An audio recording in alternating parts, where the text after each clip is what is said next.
Joining us now, the reporter who spoke to former President Trump for the story, Salena Zito. She was just feet away from the stage when the assassination attempt occurred. And I thank you for being with us this morning. First, can you describe what you experienced and saw on that Saturday? And we're showing this picture for a very specific reason.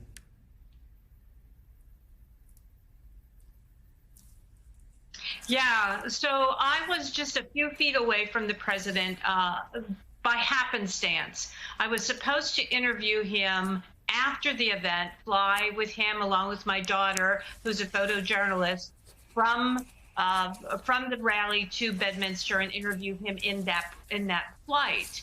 And just before the event was supposed to start, he asked to see me. So we were pulled up into the holding room behind the stage. And he just, he saw me. He was with a bunch of law enforcement, sort of shaking hands, getting their pictures taken with them. He's like, "Hey, Salena," and he was really excited to be in Pennsylvania, and he was in a very, very good mood, and he was interested. He was very excited to do the interview. I left the holding area, but because I was going to be leaving and to go into the motorcade immediately after the speech, they placed myself and my daughter inside the bumper. Which is that area where photojournalists traditionally are to be able to capture the president in the moment. We moved along the perimeter inside the bumper, and we're just to the president's left when the shots rang out. I heard pop, pop, pop. In the same moment, I saw the president grab his face. I saw blood, and that he kneeled down. I heard someone say, "Get down, get down."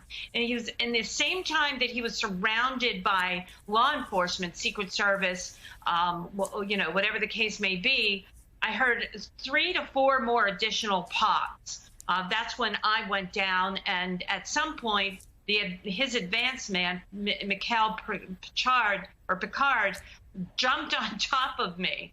But I saw the president. I heard the conversation because I was literally feet away. I heard the conversation about when he should get up. He said something about a shoe. I couldn't see from the angle I was, but he apparently, when they surrounded him, knocked one of his shoes off. Mm-hmm. And as he's getting up, he yells, "Fight, fight, fight," and he puts his hand up in that sort of iconic moment. They move him down. His hat is not on him, but someone is holding his hat. It had fallen off, and it falls down right in front of me. And that's what I saw. So, and now I take you back to that picture that we just shown it a couple of times, and I want to go back to that picture because that picture right here, and you can see that the bunting there where the flag, the stars and the flag there is right in that holding area you're talking about. And Salena, correct me if I'm wrong, but underneath that huddle there is your son-in-law, your daughter, and that's you. Yes. That's me. I got texts from all over the country because everybody recognized my cowboy boots. I always wear red cowboy. I love cowboy boots. Well, and we were able to see them there in the center of that image. I'm just wondering, and you're talking about the moment when they took him into to the motorcade area. There was some time once he dropped and the Secret Service was all over him. You talk about that kind of 2 series of shots, right? 4 initial shots, and then 4 or a few more shots right after that. But then when he is taken to that SUV, the armored SUV, did you notice it seemed like there was some time before the motorcade left? What was going on then, or did you look at that? I really couldn't tell. I had saw at that moment, I see him get over to the vehicle, and then I turned my sights because everyone's noticed that someone is shot. Right. So a couple people are shot in the audience. And so I was paying attention and taking photos of people rushing over there. Okay. He was really pretty much out of my sight line at that moment. and sort of was paying attention to see, oh my God, someone is injured, someone's hurt. Unfortunately, someone lost their life. I want to turn now to your interview with the former president. What did he tell you about the changes he's making to his speech at the RNC? Well, I think it's interesting and I think this is a really interesting nuance in that the phone call I had with him yesterday was not going to be an interview. He called me yesterday morning and called to see if I was okay and if my daughter and son-in-law were okay. And then he apologized for not being able to do the interview. And I basically said, Mr. President, you've just been shot, so I'm pretty much okay. And then we started to discuss. I was really interested in what he felt in that moment and how, if at all, it was going to change his speech.